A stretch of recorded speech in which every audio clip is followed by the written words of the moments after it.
Hey guys, we just got a couple new belts in, like dipping belts or chinning belts. That's for you, Rob. For adding on external resistance for dips or pull-ups. So, kind of go over a few things. One, I think that until you get about at least up to 25 pounds for the gentlemen, maybe 15 for the ladies, that we don't really need to use the belts. So have a kind of wall ball setup where you would put some object between your feet, get crazy tight, get set up, and then you're right here, you're doing the movement in a nice, good, hollow body position. Once we kind of get to, we'll say like, once you've mastered the 20-pound wall ball for the pull-up or the dip for the gentlemen, maybe the 14-pound wall ball for the pull-up or the dip, then we can start adding in the weight belt. So this is a setup for the weight belt. It's what I think works really well. You have the weight belt, you put it on so that the rogue part is right side up.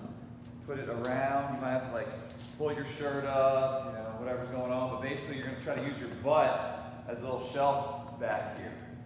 Don't have a butt, you might want to start doing some more back squats, more lunges.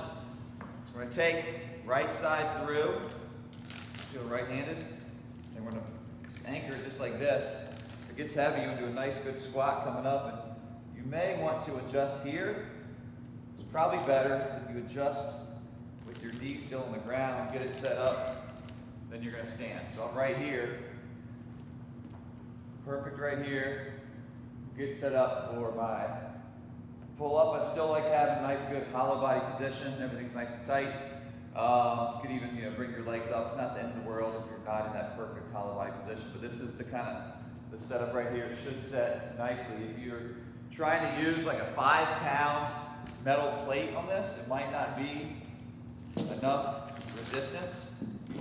You might just slide down your butt. So there we go. That's the setup for using the Rogue dipping and chinning belt for adding resistance to your dips and to your pull-ups and chin-ups. Hopefully this helps. And yay for getting strong, capable, healthy shoulders. If you have any questions, let me know.